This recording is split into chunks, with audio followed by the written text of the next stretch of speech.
I hate when Ben do this shit. Pat about to start turning around like his goddamn satin Ben, have jacket you over really been there. recording? Oh my God, people are gonna love ready? that. Make clips of it, full Fucking hate you. bloopers. Ready? Welcome everybody to Culture Shock Podcast. It's your boy Pat Bayless. I'm in the building with Taya Next episode, and I'm Steele saying Moo. it. No, you want to start it off? You can Yeah. start it off. You want to start No, it I'm off? gonna let you think you started You off start and then just getting cut nervous. you off. I'm That's not gonna fine. get nervous. Cool. You know what? But nervous? today we gotta be very serious because you know these topics are serious, and it's a series. This is the first time we're doing a series. This is called the Cuff Series. And Locked up. I don't know about y'all, but when people think about cuffed, they think about what? Relationships usually. Cuffing season. Jail. I was just gonna say that jail. So we're gonna do cuff, but we're gonna do it in a different way. We're gonna do it in different ways to think about being cuffed, right? Like Married to the Money type shit. Yeah, like Married to the Money. But today, this episode is being called Cuffed to Convenience. Okay. All right. So, Mo, I'll start with you. What is convenient to you when you think about your life? What do you feel like you are cuffed in to convenience? The easiest thing, because I feel like convenience is never good unless it's like you gotta go to the store or go get like time wise or some shit. I don't know why I feel like that. I feel like sometimes when things are easy to obtain, you abuse it. But Okay, get into that. I don't really know. The only thing I would say is porn. Because when we grew up, if you ain't have LimeWire, you had to go. You had to. Deadass. I know you did ask that something so funny. LimeWire is so old. Like you LimeWire really bring like, viruses. What? Nah, I ain't care about that. It used to take your computers to like 10 minutes to boot up. LimeWire let you get the whole 2 hours and 30 minutes. You get that Right. Booty Talk 37. Okay. You get Miss the B whole channel Nasty. there. Okay. So Let's be nasty on there. if Miss you- B Nasty. But nah, in all seriousness, if you didn't go to the barbershop and get the 2 for 10, 3 for 15, you know, that kind of DVD, stuff like that, then a lot of it, when we was young, you had to pay for. Like, it wasn't always just accessible.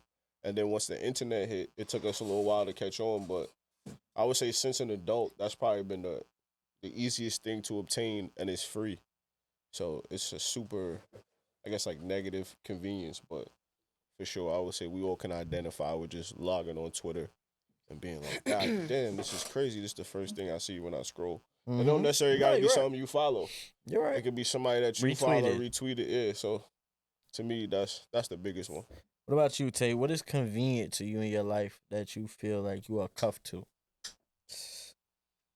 Shit, it's a million things. I feel like most things in life were cuffed to the convenience of it. Like, for an example, my job, there's a lot of, like, I don't want to say there's leniency, but there is some leniency there. So I stay at that when I could easily move up into a different position. You know what I'm saying? Like, I could easily go, but it's so convenient because I can deal with that. I'm willing. Now, granted, like, comfort and convenience is like, there's a slight difference, but there's a very thin line. So, like, going to an airport, for an example, I'm willing to spend an extra $200-$300 on a goddamn plane ticket to fly fucking economy plus or first class just for the convenience of not having to deal with certain things. You know what I'm saying? Because I don't want to have to board last. I want to board first.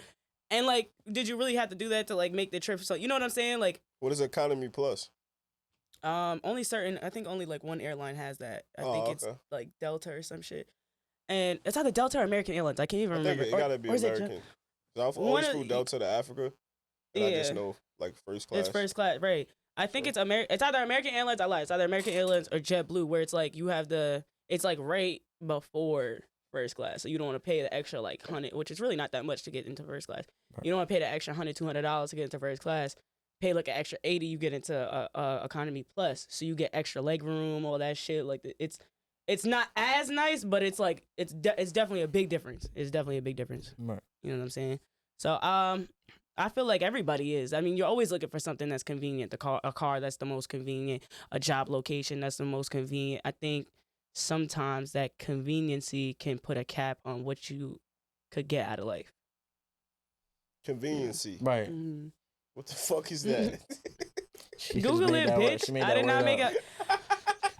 So now, She about to Google it. Absolutely. I gotta Nah, put my leave the live on pause. Leave the live on. Oh, okay. Now it's lead the live on. Because I want to get into something that you said. Nah, I think conveniency could be a word. right, and I think just being convenient, things being convenient. Moo said that there's some things that are convenient are addictions, right? Right. Like people could be addicted to alcohol, people could be addicted to porn, people could be addicted to lying, people could be addicted to many things. So I think convenience is really what you. It's just easy for you to do. Is it easy for you to manipulate people? That's convenient. Is it easy for you to, when you're mad, do something to be petty? That's convenient, right? These are all things that I think we kind of become cuffed to, and we have a problem letting go. Even though we say, oh, we want to change, we want to change, we want to change, we have a problem of letting those things go. Because let's be honest, right? Even if, Mo was being serious, like you go and you see these porns or you see Twitter. I'm just saying, like, I'm just saying porno shits, and you see Twitter, right? Like, how easily are you just gonna be like, nah, I don't want to do that no more? How easily are you gonna change that? Because the shit convenient. Like he said, you could put on your phone, you can put on your iPad, and just whenever you feeling down, you could watch a show, and there could be two people getting it in, and you like, ooh, all right, now it's 2 a.m. and I ain't still fall asleep. Let me put my phone on. You know what I'm saying? Let me go to my favorite website. Like, it's that simple. You know what I'm saying? I'm being honest. Like, it's that What's simple. your favorite website? X videos. He said that with no hesitation. X videos. Sponsor him. Word. Sponsor him. Send him a But hoodie. it could be that serious. You know what I'm saying? So, how have things that convenienced you guys affected your life with your family? It's a deep question, but I want y'all to really think. And either one of y'all can answer. If y'all don't have an answer, I could go first if that makes Yeah, go first. You got to go first on that one, Okay. pal. What was convenient for me when I was in my 20s was dibbling, dabbling in different women. Just being honest. So you saying women Dibble are and convenient? dabbling. Just You being was honest, dibbling huh? that diggling. Right. So you saying women are convenient? Women were convenience for me. It was when I was bored, I want to go see if I could conquer something. It may sound crazy. This But that's nigga's the acting truth. like he was voyaging across the fucking Pacific but for that listen, pussy. it's the I'm about truth. to go conquer that I'm shit. about to go get something that I Roman really want. Empire. And if I can't get it, I'm going to try to get it. It tastes great. But Roman it Empire. affected my family, and my family was like, what you doing? Damn, they knew about your coochie days? They used to say, in Spanish, it's called otra. That means another one. And my grandmother used to say that. Nigga said another one like Right. DJ Khaled. Right. But So, in Spanish. as much as you may think like it's a joke, there was a real thing like, oh man, like he's wilding. You know what I'm saying? So it was convenient for me to bring around people, or not even really bring around people, but always have something new. Always be trying to go after something new. You was In my wildin'. 20s, because I was cuffed to that thought process. So, Cuffed to getting clean. right, exactly. Cuffed to getting clean. That's a perfect, and you can do another episode Yeah, on we that. doing But cuffed to getting clean. And You Moon know what I'm leading saying? it. Right. So for me, that affected my family to the point where they were like, yo, certain people like, oh, you gotta chill. Or that became the MO. So when I did settle down, it was like, oh, you're not settling down for that long because you about to get on something else. You feel me? So that's what it was for me. But I know there's gotta be something for y'all that affected your family in some way. Nah, I don't. And if it did, nobody ever said nothing. But Okay. the only thing that I really hated about I guess like the freedom that I had is that I'm bringing like every joint to my crib. Okay. So then even to this day, sometimes my mom talked to like girls I was with when I was like 12 years old. She'd be on their Instagram and shit, commenting on the pictures, liking pictures and shit. Okay. So that's like the worst part about it, is like the relationships that you allow. I don't want to say allow those people to build, but the people that you introduce to the people that are forever in your family, like your friends, your cousins, your siblings, and they still continue those relationships for many, many years, especially if just based off of sex. And, when you're that young, a lot of times you skipping school, you doing all kinds of shit to go lay with your boyfriend for 8 hours and possibly get in trouble when you get home. You was with it anyway. So for me, that was probably like the biggest thing. It's just like, it was so friendly. My mom, if my parents was like, nah, don't bring them bitches over here, it would be different. But my parents was basically like, listen, If whatever you want to do that shit upstairs. Don't be out in the streets doing X, Y, Z. So I should just Respect. bring all the hoes right upstairs. Okay. Clicking their heels up them damn steps. Click, click. What about you, Tay? I think so. When I was young, specifically in high school, my mom, not really like my later years in high school, but my early years, like 9th, 10th. I say like 9th, 10th, maybe a little bit of 11th grade, but more so like 8th, 9th, and 10th grade. 7th grade too. My mom worked overnight shifts, so she was leaving the house 7 p.m. She wasn't coming home till like 7:30, 8 the next day. Faithfully, so like you she was. really getting clean. I wasn't okay. No, I didn't lose my virginity until my earlier years. Okay, I mean my later years. Excuse me. To It's your what crazy. years? I was like 15, 16. I wasn't getting clean at like 8th grade. That's crazy. No offense to y'all that was doing it, cause I know. Listen, Longwood, y'all was Nah, getting if you made it sturdy to in high that bitch. school, that's If good. you made it to Bruh. high school as a virgin in Longwood, you was a prized possession, She said boy. Longwood. It's true. Y'all know. Can't Sorry, be- you ladies. can't be Y'all name know. dropping I ain't the forget. I forgive y'all, but I ain't forget. You know what I'm saying? She said y'all was hoes. Y'all was popped at like fucking 13, Popped? but but anyways, so I would do stupid shit like sneak out to go to parties, sneak out to go to movie land, just always just doing dumb shit that would just cause like arguments and shit between me and my mom. And like I feel like I don't know. I feel like had I not did those things, we probably would have been good. We had a lot of time where we did not get along. Like me and her, like we was not close in the slightest. So it was just like fire. Just every time we came around each other, and she just didn't trust me. You know what I'm saying? She had the neighbors looking to see if I was going out. I was going. I'm out of here. So I think absolutely, and it was because it was convenient that she was working 7 p.m. to 7 a.m., 8 a.m. So do you think it set y'all back mentally? Being cuffed in that convenience of this is what it is, like this is what I go through, this is what I know, this is the norm, this is what people around me see and they're cool with, or whether they're cool or not, this is what they're accepting to. Do you guys feel like because you was cuffed in that convenience of time, did it affect you mentally? Like growing up, sometimes mentality takes shape by the people you keep around you. So sometimes keeping yes men, or sometimes keeping people that are comfortable with you doing or acting out in that way. Do you guys feel like in any moment did it affect you mentally that it may have set you back to now where you're looking at it as like, damn, I wish they would have said something or sat me down, and they didn't? I think absolutely. I think I definitely wasn't hanging around a lot of the right people at the time. But you talk to your mom, you just thinking like, I mean, what she know? Like that's my mother. Like you just saying that because you just, you know what I'm saying? She was strict, so like I wasn't hearing that. I was a kid. I wasn't receptive, but I think it was also the presentation of how she would approach the situation, the circumstances, like just the screaming, yelling, whatever the case might be. Man, that's a good question. I feel like it definitely did affect my mental because it got to a point in my older years where it was like I was older and I felt like I was fighting to prove that I could just do certain things. Like by the time, like my mom was strict to the point where I even cursed in front of her for the first time till I was like 19. Like, you know what I'm saying? Like just, I got to like 18. I still had a curfew till I was like 18. Now that I think like curfew, you know what I'm saying? At that point I was listening to it, but I wasn't going for it until I got to a point where I was just like, all right, I gotta get her to trust me in some way. And how I saw it was, this doesn't work for everybody, but how I saw it was the only way I could get her to trust me was to break her trust, but in a manner that was, listen, that was in a manner of, listen, that wasn't disrespectful. If I was going out, like I got to a point where I was tired of having to ask to go out. So nah, I'm just going out. I'm telling you I'm going out. And what I would do was, okay, you could disagree with it, I'm still going out. So like, I guess breaking her trust in that sense. I'm letting you know I'm going out. I'm gonna check in every couple hours. You might not be. She might have been texting me, cursing me out, come the fuck home, like that, black and whatever. Nah, I'm not coming home. They just let you know I'm good. And then I get home. I just did it in a manner that could prove to her like, well, I'm good.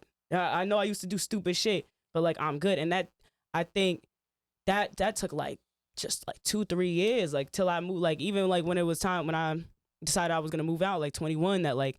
She was just like, you're not ready for all these things that I think that definitely takes a mental toll because it's like, damn, I feel like I'm constantly in the state of trying to prove myself in that sense. Like, I mean, not anymore, but at the time, yeah. Right. Mm-hmm. What you move? Are things better now? Yeah, that's my homie. That's my best friend. And I honestly attribute all that shit from me just being a kid and not understanding. Like But now do- I look back and I'm like, nah, she was absolutely Do you right. think it's worth it or it was worth it? I wouldn't change our relationship for the world. We're closer than I think we could ever be. That's beautiful. It's not. I went through That's a lot not of shit what with I her in asked. those. But what do you mean? Like, do you think the trials and tribulation was worth it? You think the 100%. relationship would be as strong as it is now if you didn't go through I stuff? don't think so. I really Right. don't, because I feel like I was meant to like teach my mom a lot of things. You know what I'm saying? Teach her patience, teach her how to be a little more like understanding, a little more nurturing here and there. You know what I'm saying? So Right. I think it benefited both of us to go through those things together. Nah, that's fire. I do agree with that, especially from like a young female's perspective to an older female that's been through stuff. I think it's good to kind of, once you grow up, like realize what your parents was trying to do. Yeah, I feel Even like if most it's a little females is like that. Yeah, for sure. For me, definitely like violence and sex. Like just being like my parents says, like somebody hit you, you better hit them back. Oh shit, that was Like- my mom. She'd be like, "You gonna have to fight me." I never really like every sport I did was violent besides basketball, but wrestling, football, like those are my favorite sports. So early on, it kind of did hinder. Like I went to jail, all kinds of shit that obviously will put some kind of divide in your family or cause some kind of turmoil. But I think it showed not only my parents but just people around me that I was different. I'm not gonna be like my siblings, or I'm not gonna be something that you're used to. So that was big. And at the time, when you're going through stuff like that, only certain people understand. Especially, people that are from the outside looking in, and they just want to take care of you. They want to make sure everything that you're doing is something you really want to do because there's consequences to it. Those kind of things. So those are like my favorite people. People that would just be like, yeah, you could do that, but you might go to jail. Versus somebody telling me not to do it. Even though it sounds crazy, but if you told me not to do it, 9 times out of 10, I was You gonna probably do gonna do it. Yeah. So, for sure, but both of my parents, because my pops loved sports and he always thought I would be super nice in football. Even though I was nice young, I just was in the streets too much. But with my mom, same thing. Watching my mom's like visit me in jail and all the shit she got to go through. I'm 15 years old, so yeah, for sure. But definitely violence and sex cause a lot of trauma, hurt, divide, and to me, it kind of put a lot of importance on just family, having two people that care about you enough to risk their relationship. You know what I'm saying? That was very big for me. I never knew like kids could split up parents or possibly do that until I went to jail. And I was like, dang, y'all don't even like that's crazy that y'all not making this decision together. It's like two different decisions. Right. You know what I'm saying? So my pops was on some like, nah, we got 5 little kids, nigga. You better stay in there. And my mom was like, nah, we gotta do everything that we gotta do. Put up the house, put up the car, take all our money out the bank to make sure he get out. So it was two different things. Eventually, I ended up staying in there. But Badass. you know what I'm saying? That was the first time that I seen it. Like, dang, I'm Yeah. doing all this. Like, this one little decision, just something I did all the time, fight people. This shit got me in jail, but it also got my family and my pops got to pay for a lawyer, all that kind of Yeah. shit. So, yeah, for sure. I think mentally growing up, you don't see what it does to your family. Like you said, like when I was doing the whole double life thing, when I was like 21, I had the girl who had the picket fence and thought we was gonna get married and all that, and I had a whole separate life with somebody else. And I remember one time I had drove to my crib, no bullshit. What you mean Okay. a whole separate life, Like bro? I was This dating. nigga was I apparently married. What No, are no, we I wasn't, talking I about? wasn't married, but I was dating two people at the same time. Okay. And my mom had knew that, and my mom was so conflicted and knew I was so wrong, and She told snitched me on I you? was so wrong. No, she didn't snitch on me. But I hold it She down said for that has that. nothing My to do dad, with they me, both babe. tried to keep that. They both was like, "Yo, it's none of our business." Because But at the nobody wanna same deal time, with that shit. I will never forget when I rolled up with her one time and I had to pick up something. My mom just looked at her like in disgust. And I'm like looking at my mom like, "What's good with you?" You know what I'm saying? But now I can understand where their thought process was, the convenience of what I felt and what I need to fulfill my needs at the time was not of what my family thought was right for me. You know what I'm saying? There's been plenty of people I brought around that obviously probably have been right. And because of my own insecurities or anything like that, is went left. So where Moo was saying like he didn't know how it affected him, I didn't know how it affected my family, just who I brought around, because I was so selfish into what I wanted. And now, like being 31, I could look back and now it's like, all right, You said you 31. yeah, old. Mm. So now being 31, it's like I look back and I'm like, oh, there's so much. It's not even so much out there, but there's so much that I didn't have to do. I had to learn, Right. but there's so much I didn't have to do. You got what I'm saying? Like, was a lot of that worth it? 50% of it probably wasn't worth it to get to where I am right now. You know what I'm saying? So I think when we look at mentality, it can set us back. I had somebody tell me at 21 years old, I was 21. He was my age that I'm now, 31. And I'll never forget this. He told me straight up, yo, I see you chasing, like you chasing these joints, and it's cool. But get your bread first. Get your bread, get your company, get everything. Once you get that, they still gonna be here, bro. And I'm looking at him like, I hear you, you right. But I ain't really listening. He was like, I could do both. What the Right, fuck is he right. talking about? So I'm like, I'm not listening, right? So now, I'm not gonna lie. Every day to this day, I think about him telling me that, and it's just a growth. And you see people as you get to an age, you start to see people like, oh, I'm gonna give them this advice, and they might not take it, but you could kind of see yourself in other people. Like I don't know if y'all have those moments with people, but y'all kind of see yourself in other people where it don't have to be like their full life, but it could just be scenarios where you like, yeah, I used to do that. Yeah, I'm trying to level him I have from a lot going of- down I that have a road lot because of we friends know like where that that. road's going. I believe that you could lead a horse to water. You can't make them drink. You just be there to support them. Somebody your people gonna make mistakes. But I want to ask y'all too: does it become a character thing? I want y'all both to get into this like deeply because y'all both have y'all character, right? That y'all it's an ego thing, it's a pride thing, and I think our ego and our pride can kill us as much as make us strong. Okay. But I want y'all to get into character, the word character, and tell me how much of like your character becomes, how much the convenience becomes into your character. You know what I'm saying? Because as you get older, as you go through things, you have character, but how much does that convenience go into that? Where it's, you know how we've grown, right? And we've learned. But how much do you think that the convenience of what you dealt with and what you dealt with then became almost like a character of yours? Like it almost was You like, flipping me off? You said yeah, I'm giving you the middle finger. Well, I'm trying to, you know what I'm saying? Like, yeah, that's kind of crazy. Okay. What's up, But how much did it intertwine? Because it's only an action for a certain amount of time. But how much did it really intertwine into your daily, you know what I'm saying, your daily life and your everyday behavior, your ego and all that? For me at least, I would say I 100% used to run around with an I don't give a fuck ass attitude. Like very much an I don't give a fuck ass attitude. And I'd say I probably still have the same mentality now, but like in a different sense. Like my I don't give a fuck attitude back then was I don't care like what she telling me. I don't care what nobody telling me. I'm gonna do whatever the fuck I wanna do. And that's just gonna be what it is. I thought I knew everything. And that's just what it was. But now I still say I have a I don't give a fuck attitude, but in a sense of like I'm not over emotional about the things that I don't need to be emotional about. Like I take shit with a grain of salt now. Like somebody said something about me, whatever. Like it's cool. Just take it to the chin. Something happened, whatever. Going through some shit, whatever. My brother used to always point it out to me. He would be like, "Yo, like that I don't give a fuck attitude ain't gonna get you far." And I used to be like, nigga, what the fuck are you talking about? It got me to this fucking point. Like, I'm Gucci. Like, what you talking about? Like, and now I see that I don't think he meant it in the manner of which I took it as. It's all about perception. I think he meant it in a sense of, like, how you're acting, like, your version of I don't give a fuck is going to get you in some shit. Like, Right. you gonna go down a bad fucking path. You're going to get into some trouble. And you really going to get into some stupid ass shit for no fucking reason. And I never really... Do you think not giving a fuck is a safeguard?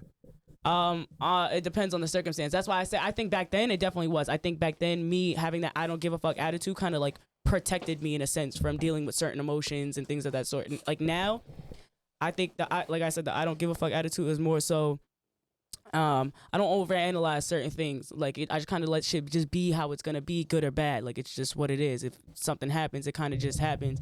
I will address my emotions to the scenario, like whatever the case might be. I will address my emotions to the scenario, but I don't walk around like, nah, fuck this. I don't give a fuck. I'm still gonna do what the fuck I want. Nah, I think about things more in depth now. Like now, I'll be like, okay, maybe I probably shouldn't do that because I don't actually want to deal with the repercussions of that action. So I'm just not gonna do with that. That's more so my I don't give a fuck. If I lost out on that opportunity to do whatever it was, then it's whatever. I don't care. Like I'm not doing it. I'm not gonna participate in that. And that's like, I got 2 questions.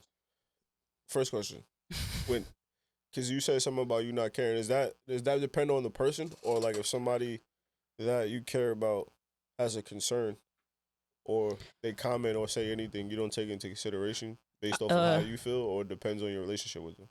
I think back then it depended on. I think actually back then I think I was very defensive. Like unless you were giving me a compliment or some shit, like I said, I didn't want to fucking. I didn't give a fuck about your opinion. Even if it was a compliment, I didn't give a fuck. I didn't want to hear it. Don't tell me nothing. I know I made it. How y'all gonna tell me how to live, and y'all not living significantly better than me? That's how I saw it. So like you not gonna dictate what the fuck I'm doing, and you living like this. Like how you gonna tell me that you a hypocrite? You know what I'm saying? I had that kid ass mentality. Like that's what I mean by like I don't give a fuck.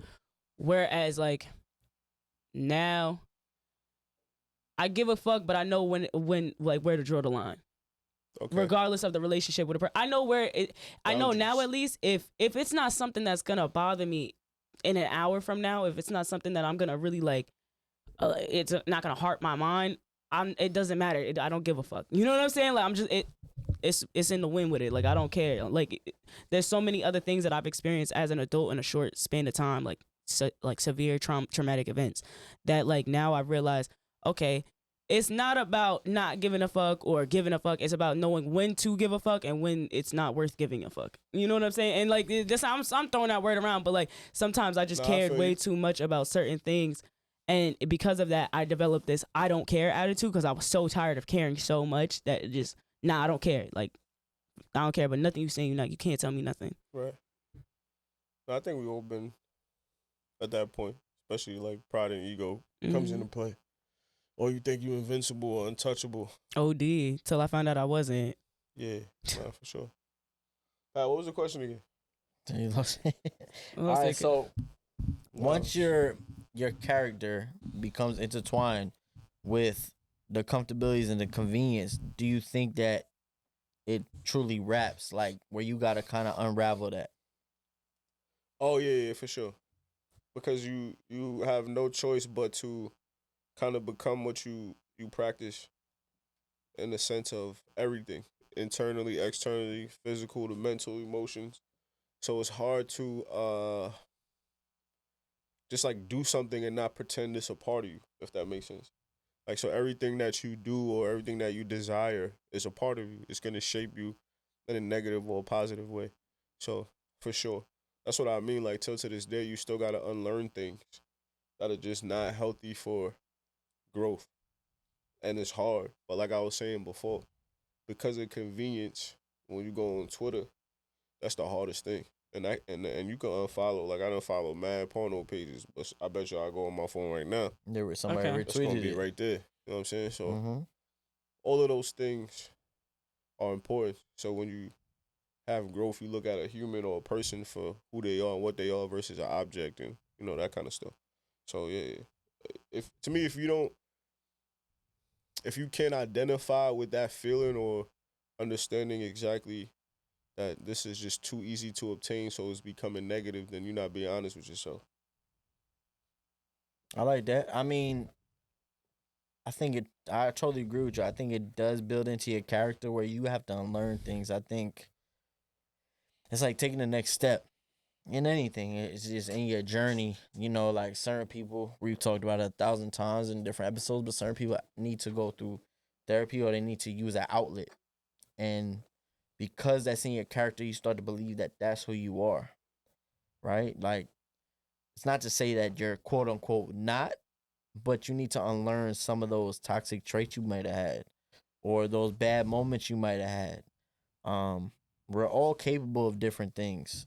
Doesn't mean that that's who we are. As much as that sounds weird, it doesn't mean that's who we are. We've all had bad moments. We've all had anger moments. That doesn't mean you're not able to get rid of the anger. That doesn't mean you're not able to get rid of the pettiness. That doesn't mean you're not able to get rid of how you look at things.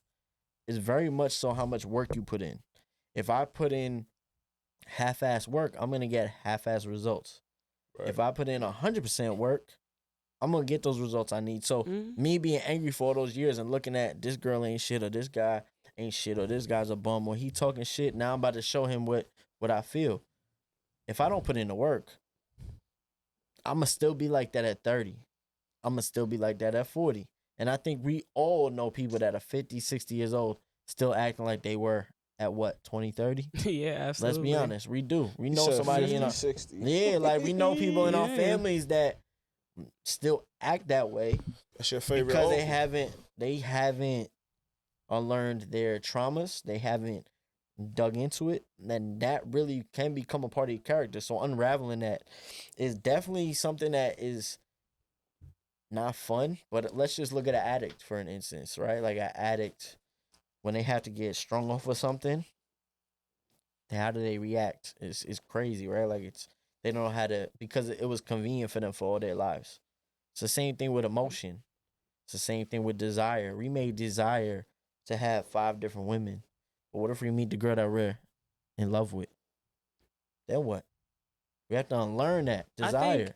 I think that in the terms of character, I think we use it as such a term that's very like it's such a solidified term. Like, that's your character. That's who you are. That's who you are. You can't change. That's their character. And I think that's actually that's not completely true all of the time, because it's something we learned in English, character development. You can change your character. You can work on your character. You know what I'm saying? So I don't necessarily think it's always about just like, is that within your character to be like that? Or like, I think it's also about learning when to identify what are the character traits that you have that are flawed. Because I don't necessarily think that it's always, like, that's their character. They're just a bad person. They could be a pretty good, dope person, but they're just terrible in relationships. That's their character trait. So they need to develop on that. They need to work on that. You know what I'm saying? I feel like character is such a very specific term. Like, that's your character. Not necessarily. Not necessarily. And even if it is, not to say that it's a good thing or a bad thing if you have a bad character or whatever the case might be, but it's something that you should learn. You should learn what your character is. If there's things within your character that you don't like, there's room for development. Okay, Tay, but let me throw this at you, right? I'm just going to throw this scenario at you. Let's use the iPad, for example, right? You gonna throw it at me? No, pause. Let's just use Okay. the iPad example, right? Like, thought you let's meant use the throw iPad. that I know. I was talking about the iPad. He's talking about throwing that ass. I went pause. That's He crazy. said pause. Let's use the iPad as a person, right? And Okay. that person is somebody that you care about, you adore, but there's nothing right. This is why I wish this thing could detach. But where there's something that you don't like, right? But that thing is right there for you. It's convenient. It's laying there. You know what it's gonna do how it reacts and all that, right? How do you unlearn that when it's right there at your disposal? That's my point to you, right? Because this person, right? Well, to that we're first using- unlearn it, you got to know what the fuck you're unlearning. So you have to Exactly. identify what the characteristic traits are first. Right. Because what are you working at? You don't even know what you're characteristic working traits within what? Yourself? on. Within Or yourself. within the person that you are now dealing with? Within Because- I think it turns back to you more often than not. If it's Mhm. if it's something that you are trying to abstain from doing, then that is on you, for you to work out. That is not on the other person. That's not their responsibility to figure that shit out for you. That is on you. You need to figure that out. Mhm. And until you are able to identify that, you're never gonna figure it out, because what you figuring out, you don't even know what you looking to figure out. You don't even Right. know. That's like trying to do a 10-page paper. You don't even know what the fuck you supposed to do it on. So what you about to write about? Right. Whole lot, nothing. Well, let's talk about just people that you may know or more you may know that you see that. And we can use the iPad as another example. But just saying that we know people that we know how they gonna act when shit is what it is. It's like a rotation, right? And he ain't shit, she ain't shit. Oh shit. All right. She ain't shit. Alright. He ain't shit. Baby, you I'm ain't just shit. look. I'm just going just one more night. Oh, we just one more night. You know, maybe they'll change. Right? Now they over there cuddling and you over there saying to yourself, but wait, wasn't you just crying? Do you really want to change? So there may be people in your life that as much as you learn convenience and learned yourself, you have a care or a love for, right? Because we all have friends that we love, we love or got care for. Right. So you're growing as a character, but now you seeing it in somebody else. You've acknowledged it. Now you're trying to help them acknowledge it. What would be a scenario for you, just an example, maybe as a friend that is doing this in rotation? In rotation, do you sympathize with them? Do you become angry with them? Does the convenience become their convenience? Or does it become a learning method where you say, all right, I've been in that situation before. I'm going to give them my experience, or I'm just going to let them experience it themselves? I actually have a few scenarios like that with friends because I have a few friends that are younger than me, so they sometimes they do some things and I'm like come the fuck on. And then I think about it and I'm like, damn, but like when I was their age, like, cause they like 2-3 years ago, when I was their age, I was probably doing the same stupid shit or still act, in the same cycles. Now I would say back then I would get very like aggravated with dealing with some people's shit. Like, I'm not gonna lie, certain shit I don't want to have to deal with.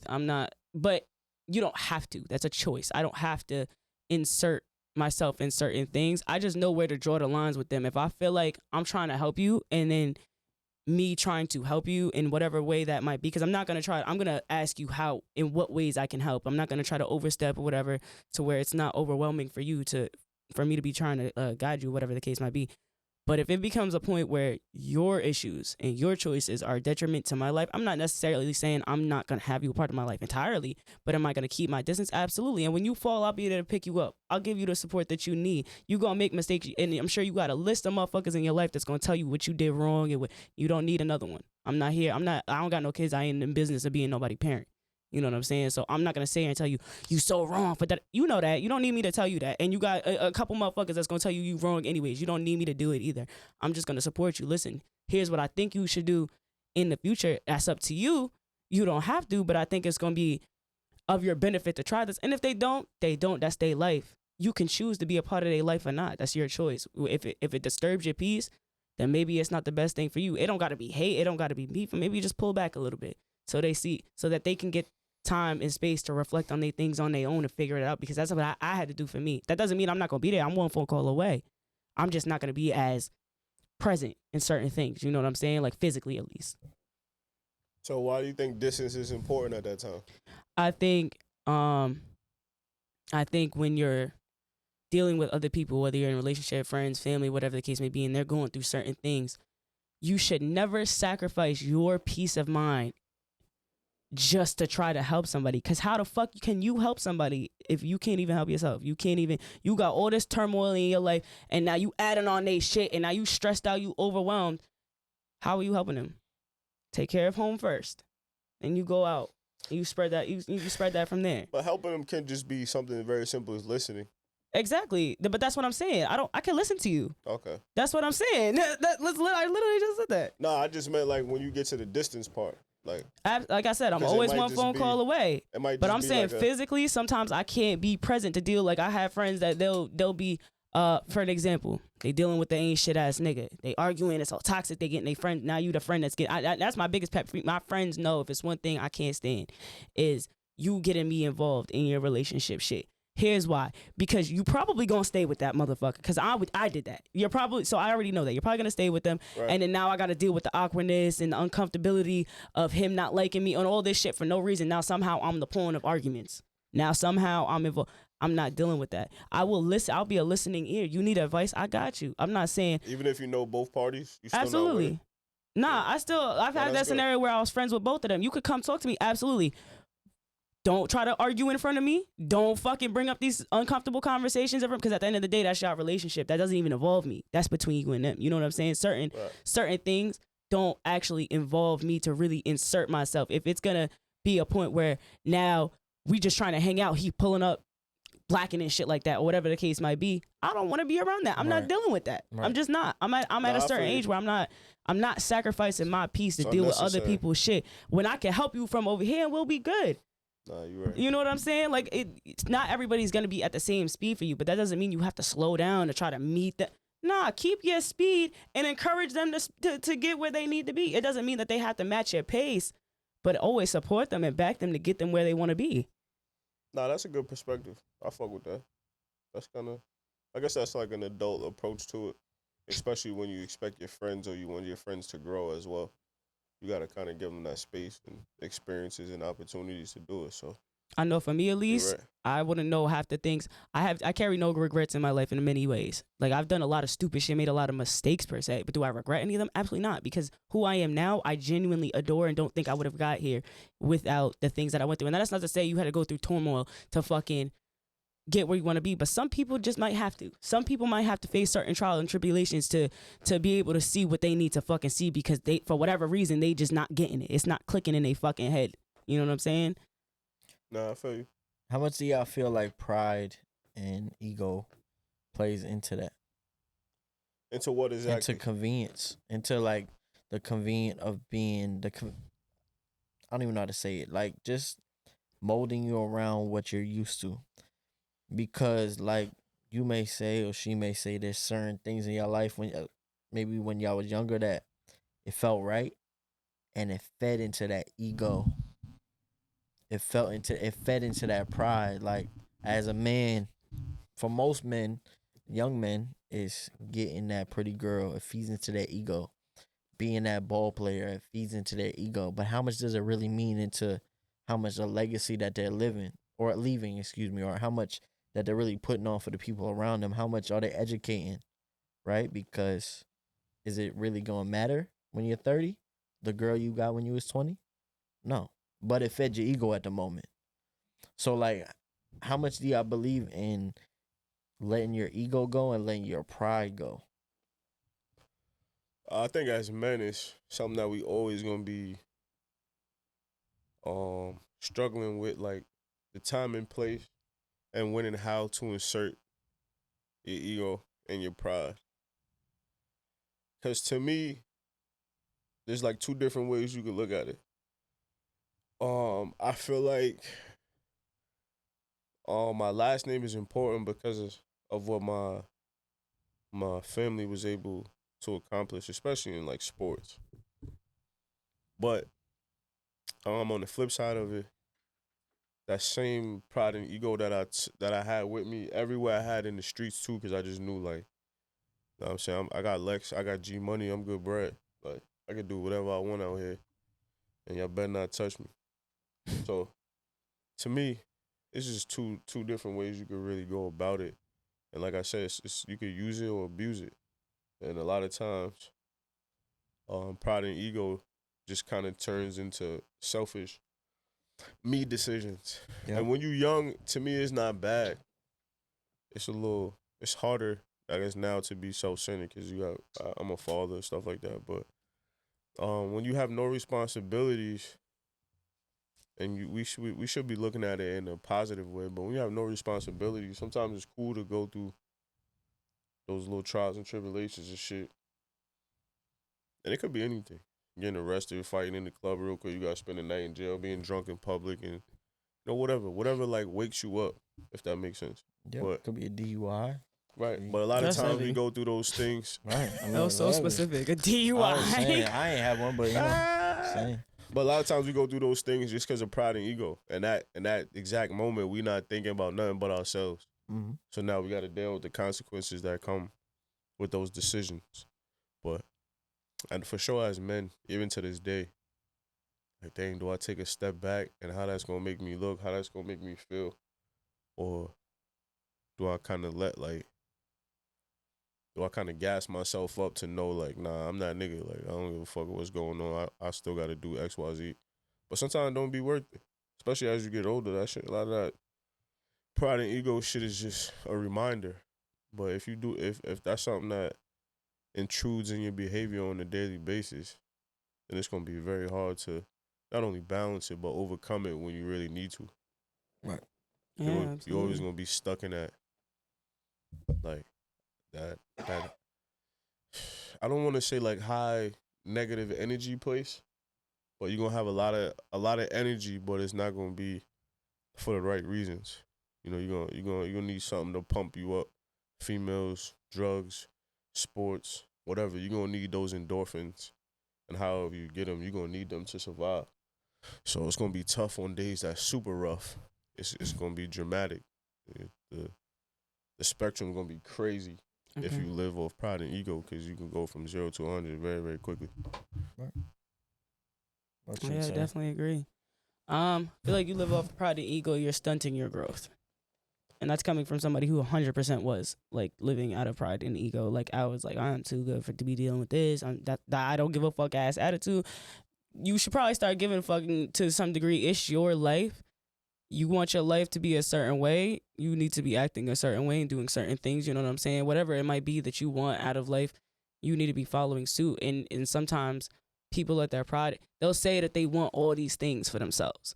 But because they have so much pride and ego, they'll probably never get to that point because there's certain things that they just feel that they're too good for, they're entitled to, and all that other shit. All that out the window. You're giving life such unrealistic expectations when life really actually owes you nothing. Life literally owes you absolutely nothing. You have to go out and earn everything. And if you're not willing to, then you're genuinely going to stunt your growth because of whatever reasons narratives you might have in your head as to why you can't do that because you just don't want to deal with it and whatever the case might be. You're just stunting your growth. It doesn't affect nobody but you. Right. You know what I'm saying? I would say this before we close and get out of here. I would just tell people, just being a person of having to, what would you say, unlearn? Would that be the word? Unlearn your for ego? sure. Just unlearn ego and unlearn pride and unlearn anger and unlearn just different things. Listen, we all have our moments of we got to be the big dog or we got to be the big person. And I'm not saying, like you said, there's your last name. You should be prideful about that. You should be prideful about your children. You should be prideful about things. But a lot of these people, a lot of these moments, they don't need to be eaten up by your pride and by your ego. You get killed more because of your pride and ego. You get into trouble or get in depression because of your pride and your ego. You set high expectations, that's fine. But being in your ego, there's levels to that. You can use your ego for different things. You could use your pride for different things. You could be prideful to help somebody. Right. You could have an ego for wanting to do better for society, for the world, for people around you. So if you're out there and you're out there and you're trying to help people, that's beautiful. But if you're out there and you're holding this ego that you're untouchable, that nothing can happen to you, that you the best of the best and there's nobody out there better, listen, I'm all for self-love, but at the end of the day, God will humble you. This world will humble you, regardless And if of they what won't, it is. I will. Yeah, and if they won't, Tay Yo. will. But seriously, like, be patient out there. Hold your pride, hold your ego, and show love, because at the end of the day, I think we've all been in those moments where we in the trenches and we look and we like, damn, like, I should have checked that shit at the door. You know what I'm saying? So, people just lead with love. Don't lead with everything you see on social media. Don't lead with everything you see from people you quote unquote look up to. Look up to the right things. Look up to people that care, and always show love and continue to bless people in a world that wants to see you fail. Nah, for sure. That's a Mhm. very positive message, especially during this time as you start to get closer to the cold weather, the shorter days as far as the light and holiday time. It's always difficult for people. Even for us, it'll get difficult at some point. So for sure, that's probably one of the best things that you ever said on this motherfucker. I appreciate that. This is another episode of the Culture Shock, y'all. For Tay, Moo, and Pat, we out of Okay. here.